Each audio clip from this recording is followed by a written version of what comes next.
ఏంట్రా బండి నడపడం? సార్ తాగొచ్చి గుద్దేహాడు సార్. అది నేను చూసుకుంటాలే. నువ్వు ఎక్కడికి వెళ్తున్నావు? ఆగు ఆగు. నువ్వు బండి పక్కకి తీ. చెప్తున్నా కదా, పక్కకి తీసి ఆపు. సైడ్కి రా, ఆపు. ఏంటి ఓవర్ స్పీడ్లో వెళ్తున్నావు? ఆపని చెప్తున్నాగా, ఆపవయ్యా. ఇంజిన్ ఆపవయ్యా, ఆపు. బండి పేపర్స్ ఇవ్వు, నీ లైసెన్స్ చూపించు. తాగున్నావా? లేదు సార్. ఇవయ్యా పేపర్స్.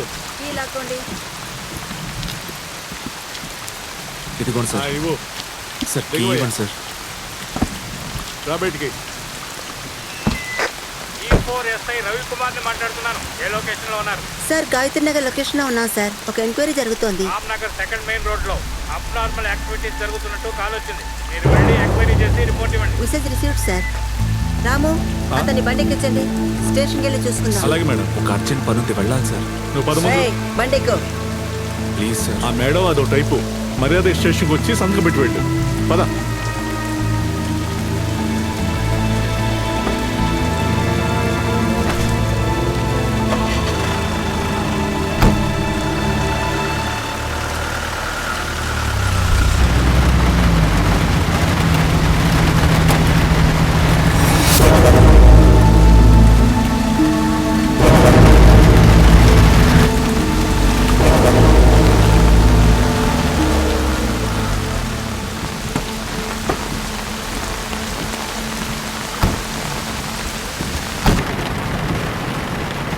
నేనే స్టేషన్ ఫోన్ చేసింది.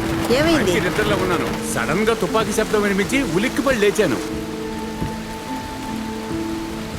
ఆ భయంతో అలాగే పడుకుని ఉన్నాను. కొంతసేపు అయిన తర్వాత బాల్కనీలోకి వచ్చి చూశాను. చూస్తే ఒకటి ఇంట్లోంచి దిగి వేగంగా వెళ్ళాడు. వాడెవడో తెలుసా? నాకు తెలియదు మేడం.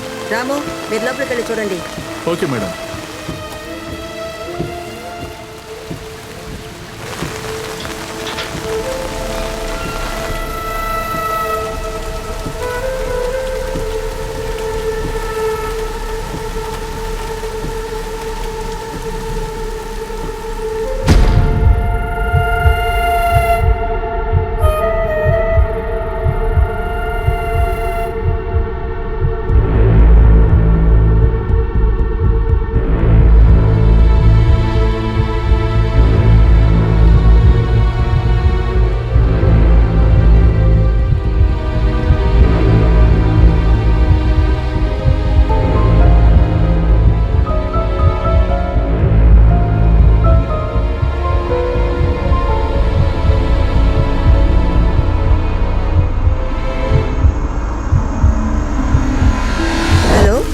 చెప్పండి సార్.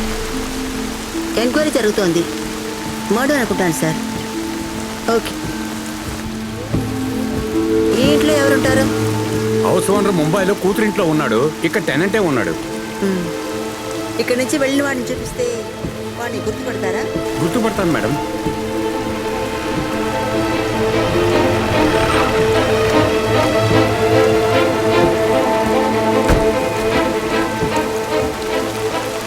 బాడీని ముందుగా చూసింది ఎవరు? నేను సార్ చూశాను. కానీ హంతకుడిని చూసి పోలీస్ స్టేషన్కి ఫోన్ చేసింది ఇతనే సార్.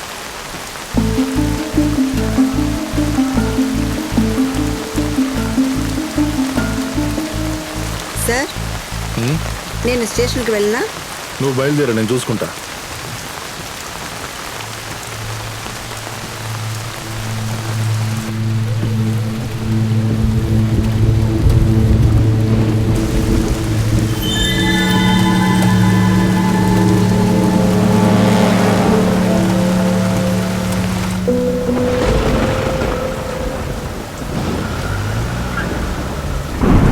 నీ పేరేంటి? భారత్.